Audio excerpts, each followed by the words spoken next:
All right, welcome to another episode of Lifestyles. I'm your host, Craig Sewing. We put a great one together for you with all of our beautiful co-hosts. We're going all over America's finest city, from the coastal scene to the social scene, and we're going to dive into the real estate market here as well. Let's go ahead and get another episode of Lifestyles started right now.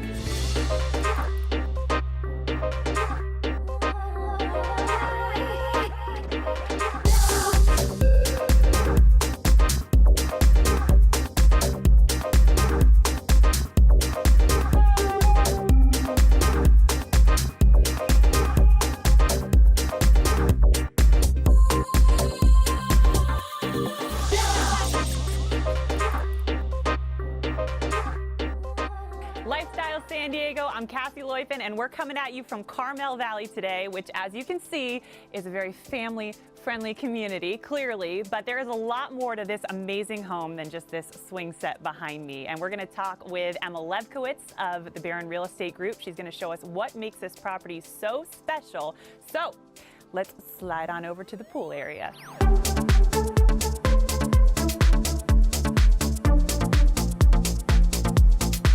And joining me now, Emma Lefkowitz of the Barron Real Estate Group, an absolute rock star in the real estate industry. Emma, thanks for joining me. Thank you so much for being here today. Sure, so let's start with where we are, and if you could describe this stunning property for our viewers. Yeah, so we're here at 13654 Winstanley Way in Carmel Valley. We're right in the heart of Carmel Valley off of Del Mar Heights Road. Perfect, and yeah, walk us through this home. Yeah, it's a very special home, gorgeous home, fabulous for entertaining. Obviously, this stunning yard with the pool and the built-in barbecue. There's so much here for any family to enjoy. The house is 4,100 square feet. It is 6 bedrooms plus a bonus room. One of the bedrooms is downstairs, and it's just a gorgeous, stunning home, completely upgraded and ready to move in. Has a lot to offer. So does this area. Tell us a little bit about Carmel Valley and why it's such a great spot to live. Yeah, so Carmel Valley, people really come here for the schools. It's really a popular neighborhood for being close to the beach. You're only 5 minutes to Del Mar, and then you also have the top ranked schools in San Diego. So the Del Mar Unified and the San Diego Unified School Districts are here, really the most fabulous schools in San Diego. Now, I know this is on the higher end of the luxury listings you have, so how do you go about marketing this home is listed at $1,899,000, and this type of home we really want to, feature with obviously a video like we're doing today. We do professional marketing brochures, and we like to take photos at twilight. So we did a sunset photo shoot. Why twilight? Twilight. So obviously homes look beautiful as the sun is setting on them. Mood lighting. So we did this home, we did the photo shoot between 6 and 7 in the evening, and we really capture the essence of the home with the lights and the sun setting, and the photos came out gorgeous. All right, so you are not only a super hardworking realtor, you're also a mother of 3. I guess my question is real estate a good business to be in? How do you balance it all? What's the work-life balance? Yeah, so it's a little crazy at times. I mean, definitely working nights and weekends, obviously, with, being available when our clients want to see homes. But we really make it work, and we have a whole team that supports us, and that makes a huge difference. So having that support staff, the administrative assistant, having a team of agents who are always available to show allows me to be with my kids and with my family when I need to be, and then be available to my clients when I need to be also. Great, and speaking of moms, you work with your mom. Tell me about the relationship, how long you two have been a team. Yeah, so my mom's been a real estate broker for 35 years, and I joined her about 13 years ago. We're co-broker owners of our company, Barron Real Estate Group, and it's been a fantastic ride. She's an amazing mentor. She's taught me everything I know, and now I even get to teach her a little bit about social media and the new trends in marketing, and it's just a really great partnership. You two don't drive each other crazy sometimes. Come on now. No, of course we do. Mother-daughter, we definitely have our moments, but for the most part, we hardly even see each other sometimes during the week because we're both so busy running different directions. So it's really nice though to have someone I can touch base with, check in with her a couple times a day and just say, here's what I'm experiencing, what's been your experience with this situation, and she helps me figure it out. You have 5-star reviews across the board. I mean, it's amazing how many clients speak highly of you, but one thing they all say is how nice you are, how kind you are. It's easy to see talking to you in just the few minutes we've known each other, but I guess they've also said what a strong negotiator you are. And when I hear those two things, can you be kind and truly a strong negotiator, and how? Thanks, Cassie. That's so nice of you to say. So it's a combination of, putting together the psychology along with the business. And I'm fortunate enough I have a master's degree in psychology, so I'm able to really pull from that, understanding people, understanding how to work with people without having to raise my voice, without having to use strong arm tactics. I'm able to negotiate for my clients on their behalf and be able to get the results that they want without having to be, crazy and you don't have to be a voice. pushover. You can just be polite and professional. And also, I know you have the ability to determine what's a reasonable thing to ask for, to offer. Yeah, so that comes from experience. Having been in the business a long time, seen the market go through different trends, I know what's reasonable to request and I know what's not reasonable to request. And I know how to work with clients to get what they need, listen to what they're asking for, and then achieve the results they're looking for. Makes sense to me. Now, you mentioned psychology. Did you originally get into real estate, or were you on a different path altogether? Yeah, it was on a totally different path. I was actually a high school counselor in my first career, which was a very rewarding profession. When my oldest daughter was born 13 years ago, I decided to join my mom in real estate. And at the time I thought, oh, what a fun part-time career to work in real estate. Little did I know I'd part-time, end up, owning my own brokerage and running a team of 17 and, being where we are today, which is obviously more than a full-time job, but it's so rewarding. And I feel like I really get to combine my passion for psychology, working with people, and obviously running a fabulous business. So this is something that we really specialize in at Barron Real Estate Group, is off-market opportunities. You'd be amazed that about 30% of homes right now are selling before they even come on the market. And new construction, the list forms way before you ever see that sign show up. So we spend a lot of time networking with other realtors and also new construction home builders to be able to find our clients opportunities that they wouldn't necessarily find themselves. And it's kind of a way to get around low inventory too. Exactly, right. So we're in a very tight market right now. Inventory is really low. So this opportunity that we have to go and meet with another realtor who has another listing before it comes on the market is just priceless. If I, on my own, go to this new construction and sign up and say I'm interested in the property, is that a mistake? That's a really good question. So unfortunately, only because we're not able to represent you. So if we want the best representation for our clients. Obviously, that's our job. We're there to protect them, to make sure that their best interests are always being taken care of. So when a client goes to new construction by themselves, the builder then becomes their representative. And it's kind of a conflict of interest. It's a dual agency. So we prefer, if our clients are looking at new construction, take us with you. Let us be there for you. Let us be your eyes and ears to be able to make sure that you're being represented and that your best interests are always being negotiated. And what about people who are scared to sell their home because they don't know if they're going to find a home to move into that they love? Exactly, and that's a really common fear that we're seeing right now with home sellers. They want to either move up to a new house or move down to a smaller house, and that's actually the situation of the home that we're sitting in today. These sellers are looking for their next home, and they were nervous to put their home on the market before they identified it. So we work with this situation all the time, and we have a lot of contingencies in place to make sure that our clients are never homeless. We always make sure that they either have found their next home and we've put in a contingent offer, or we make the home sale contingent upon them finding a replacement property. So our clients will never be homeless, and we work really hard to ensure that all of the pieces go together so that they're able to move straight into their next home. Sure. Not quite related, but final question here. I know you and your mom are avid dog lovers, and as am I, and I heard that some of the profits you make when you help clients and sell homes, they go to the doggies? Yes, absolutely. The dogs and the cats and some of the other small animals. So we donate a portion of all of our proceeds go to the Helen Woodward Animal Shelter. So we're both my mom and I are passionate animal lovers, and we both have rescued dogs at home. And so we give a portion of everything that we make goes back to Helen Woodward because we really believe in their mission. That's awesome. How win-win. You get the house you want and you save a dog's life in the process. I mean, that's amazing. Emma, thank you so much for taking the time to meet with us today and showing us this fabulous listing. Thank you so much for coming. See, Emma definitely lived up to her reputation of being one of the nicest people in real estate. She just brought me this cold beverage to enjoy out here by the pool. I'm Cassie Lueffen, and we'll see you next time on Lifestyles. Cheers.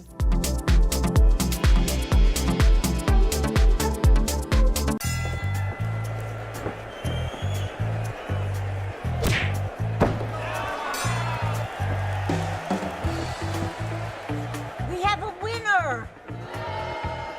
Johnny, you won! You won! Grandma? There are certain times in life when you need a neutral third party to call the shots. I wasn't ready. I know, but I wasn't ready. You hear me? Keep it fair. Choose Oakwood Escrow.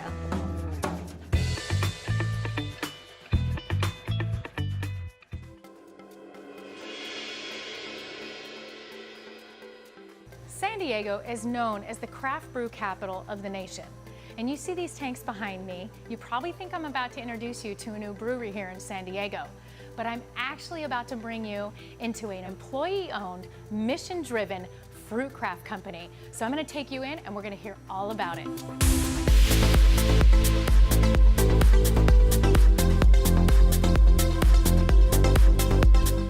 Tyreshias, I'm so excited to bring you back to Hillcrest, where you started your business. I know you love Hillcrest, and here we are. I wanted you to meet Brian and come to Fruit Craft and hear all about this great place that maybe you can bring some clients to. Brian, thank you so much for being on the show today.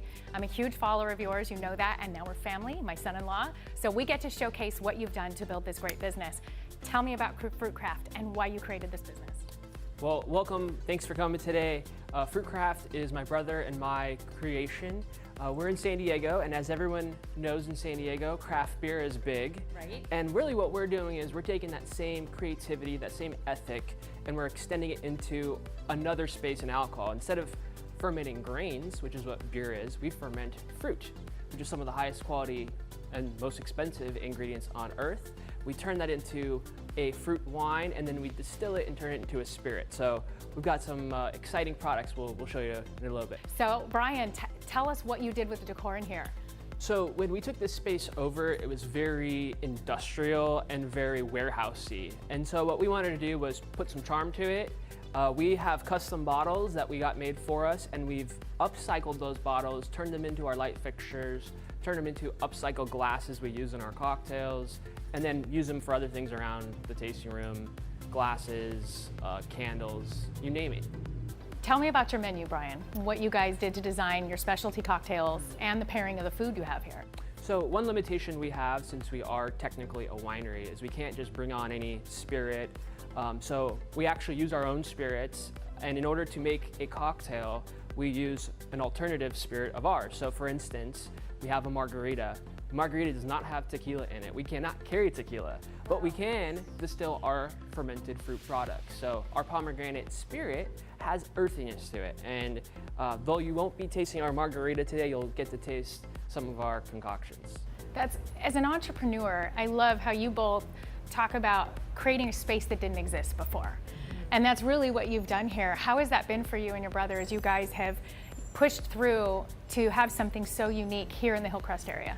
You know, and before we were in Hillcrest, we were up in North County. We've been in Whole Foods. We've been in H-E-B in Texas. We even went to pitch on Shark Tank, although it didn't air.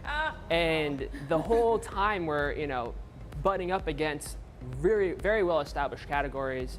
And so the challenge of building a new category and a new product and carving out that space is always more expensive. I don't mean that in like a money way. I just mean it costs more energy, more time. There's a big education component to it. And we've done lots of pivots along the way to get us as close to that spot as possible so that we can introduce our amazing products to customers. But yeah, absolutely.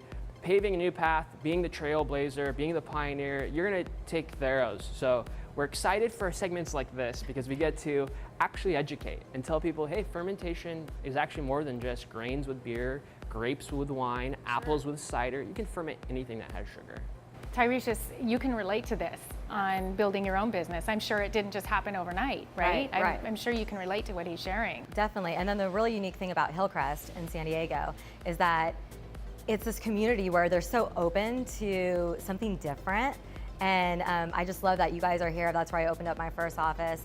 And it's like they really want that boutique-y, the owner-operated, and I just think it's a really neat space to come here and do that. And it is tough because people are going, why are you different? Like, what makes you different? And it's hard for some people to adopt that change, but this is a really great location to do that.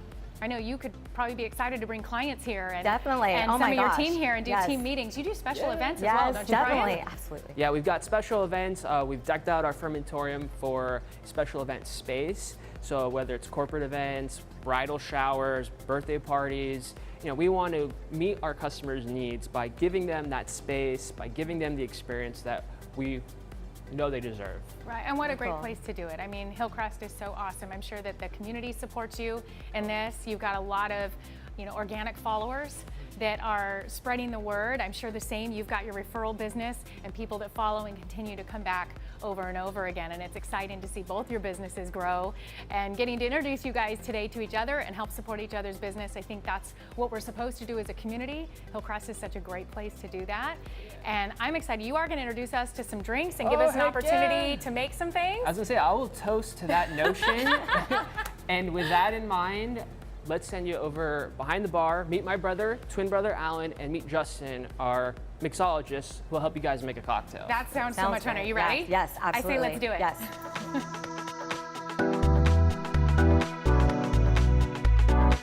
Ladies, thank you so much for joining us here today at Fruit Craft.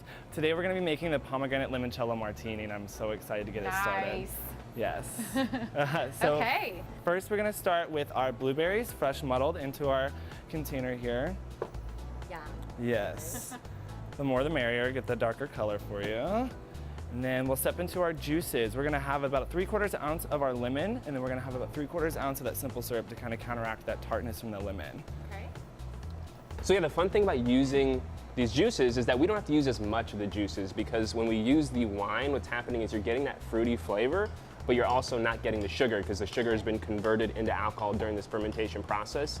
So we can make some really fruity cocktails, but they don't have to be sweet, which is a pretty awesome thing that only we can do because of the sugar's been reduced during that fermentation process. All right, we've got our lemon and our simple, a little bit of fresh muddled blueberries in there for you. Next step is gonna be adding the most delicious part, the alcohol. Our wine coming in with the pomegranate. We're gonna do about 1.5 ounces there. And this pomegranate wine, once again, fermented from pomegranates. Most alcohols on the market are made by fermenting things like apples or grains or potatoes or rice or corn. This is straight up 100% fermented pomegranates. And once again, these spirits are just made by distilling the wines, and so it's a really fun thing. Once again, when you're talking about craft cocktails, you have to talk about the ingredients that go into those cocktails. It just so happens we have ingredients that no one else has in the entire county because we make them in-house, both the wines, the spirits, and how they interplay into those cocktails. Wonderful. It's fun to see behind the bar, isn't Right, it? yeah, it is. I'm getting You'll get to come back here and see how they put them together. Experience here. And it looks beautiful. Yeah. We Always want love a little extra all color. of our cocktails to be Instagrammable, photo-friendly, Yes. and the garnishing. I like that, and Instagrammable. Yeah, That's great. it's so No important. filter needed, right? Right. Except for the filter right here. Yeah, that's right. And this double strain is just to really make sure that we don't have those blueberry chunks throughout there, because we're really looking to get that clear purple, really beautiful color to come through with those blueberries. Beautiful. And always go to the last drop, because we don't ever want to waste any Don't let alcohol. anything waste. All right, and the next part is to make it beautiful. Add our little white flour with some contrast. And with the limoncello itself, do a true lemon wheel. Yeah. Wow. Yummy. Who's tasting That that? is a high-end drink. That is Yes. awesome. Yay! Oh my goodness. Yes. Oh, that is so good. Oh my goodness, so smooth. Oh my I God. love it. I could have Thank this every you. Yes, definitely. Wow. Alan, Justin, thank you so much for having us in here. What a great new place right in the heart of Hillcrest. I wish you guys all the best. This is awesome. Yep. I can't wait to come back. Thank you. All right. Cheers. Cheers.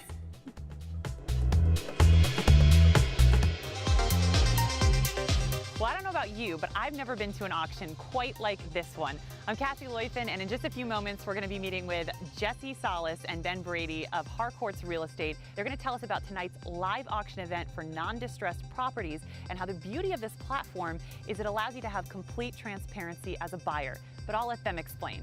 Let's head inside.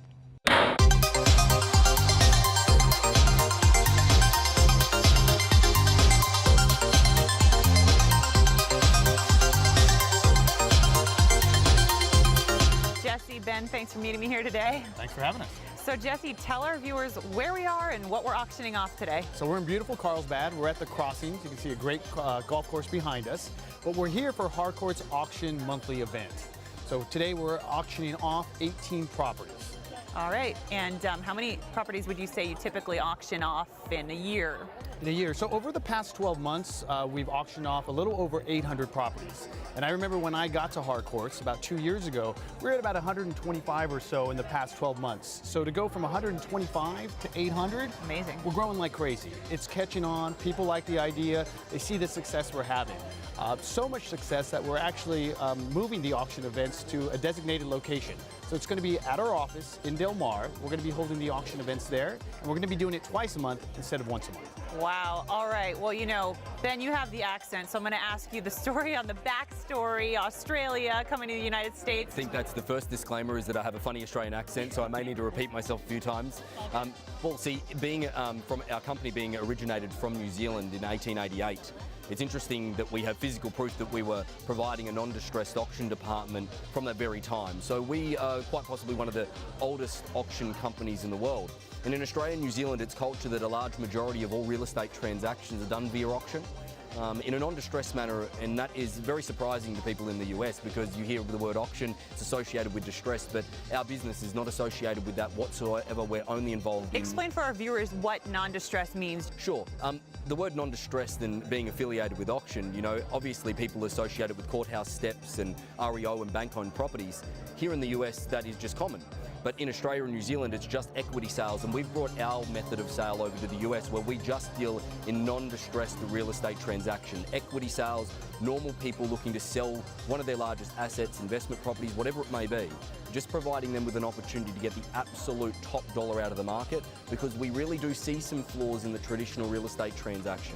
Sure, and I was saying earlier, when I think auction, I think these must be developers coming in with millions of dollars in cash. Is that... Very few of our buyers, in fact, hardly any are all cash buyers. We're working with the average Joe. So we have a 90% success rate. And if you remember, we've sold 800 homes or listed 800 homes over the past 12 months. So to have a 90% success rate, we're really proud of that. Just to add to what Jesse's saying, the traditional transaction averages out in each individual suburb of San Diego or area of San Diego. It averages out in San Diego itself at roughly around 30% likelihood of you selling your home traditionally if you put it on the marketplace. Yep. So for us to have a 90% success rate, you know, just goes to show the strength of this process. And the benefit of an auction is you know exactly what all the offers are as they're coming in, so you're not having to overbid. You know, you can decide if you want to make that bid. You really eliminate the issue of going in blind. I mean, talk to me about the transparency. Yeah, it's great. You know, transparency is a word that typically is overused when we talk about our auction platform, because it really is. I think that in a position, if you put yourself in a traditional transaction, and if somebody's been there before where they're in competition with another offer, you don't know what that other offer is. You don't know how much it is. You don't know what their terms, contingencies, everything is. In the auction arena, like we will see here tonight, there is multiple people bidding. Then therefore you can see who they are, what they're bidding, that they're a real person, that you're not being played against somebody else that maybe doesn't exist. At the end of the day, transparency provides peace of mind to people, and when people have peace of mind, they feel comfortable purchasing, and not to mention, the seller gets to see the marketplace with their own two eyes. Fair enough. Now, do people ever get nervous when they're buying a home via auction, thinking that maybe when they turn that door handle and they open the door, it's not going to be what they thought? I mean, how do you reassure people that they're going to get what they think they're getting? Well, based on the fact our process provides all the inspections, home inspection, termite inspection, natural hazard disclosure, preliminary title, and all the normal statutory disclosures. If you think about the normal escrow period of time, when you buy a property, you go into escrow to do all of your due diligence to see whether or not it's the right home. We do all of that up front. We provide it at every open house in physical copies. It's all online for people to download on our property's website, our auction website itself, and our agents provide them, obviously, and their agent are in constant communication about the property before they make that final bid on what they are purchasing. Jesse, talk to me about the purchase window. Do they have to buy at auction today? They do not have to. I'd say the majority of our buyers are buying before auction. So the best way to stop auction day from happening would be to present an offer before auction day. And we find that most of our buyers are likely going to do that. So it's very rare, although it does happen, very rare that we have a property go to auction and not sell. So that's so interesting. So even the model is auction. It's actually not the auction itself. It's the urgency that's created. So people want to get in ahead of the auction. There's an end date. There's a sense of urgency for the buyers to actually sell a property. We talked about stats earlier. And one of the stats that I'm really proud of is out of those 800 properties, about 61% are expired listings. So these are homes that other agents haven't sold. We come in under the auction process and we're selling these homes. We're meeting the expectation of the seller. Ben, if I am selling my home at auction and I'd really like $800,000, let's say, but the offers come in $725,000, $750,000, and I just don't want to take $750,000, do I have to? I think it's important to understand that we don't sell property when people are unhappy. Okay, a seller is in absolute complete control every single step of the way through. They have the final say, whether it be before auction, on the day, after. They are in complete control, and I know I already said that, but it's important to reiterate.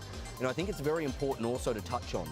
People often think, well, auction, I don't know that it's for us. Why would that agent be recommending auction? We don't sell property. We don't get paid till we sell. We don't sell until we reach a price someone's comfortable with and that they want. So we're never going to recommend something that's not going to work. I did want to ask you, is there a specific type of property that does well at an auction like this? Is there a price range you like to be in, a sweet spot? Yeah. Hey, look, it's interesting. Jesse, being one of the more predominant listing agents within our San Diego area, the reality is that I know for a fact that your listings have ranged all the way down from $300,000 to a few $1 million, okay? And it doesn't matter on the area. Like currently we have a $22 million auction in Corona Del Mar, okay? All the way down to up in northern Nevada in Reno, we have $200,000 properties. It doesn't mean a specific property is perfect for auction. It's whether or not that seller is ready for the auction process, because it is an intense process. It's cramming 6 months of traditional real estate into a few weeks. It is intense. Whole nother ball game. I understand that. Jesse, if people are interested in this and they missed this auction tonight, how can they get in on the next one? Well, don't worry, there will be another one. So if you guys have any questions, if you feel like your home is a perfect home for auctions, you can reach out to us. Best way is you can go to our auction website. That'd be harcourtsauction.us, or you can go to my website, salassells.com, and we can go ahead and define and make sure that your property is the right property for auction. Final question before we let you go. How's that auction your chant going? Are you good. I'm ready. I'm ready to rock and roll for tonight. Always got to be on our toes with a few witty dad jokes. Okay. Perfect. Perfect. All right. Well, I can't wait to watch this. So we're going to check it out right after this. Thank you, Jesse and Ben, for sitting down with us. Sounds good. Thank you. Thank you.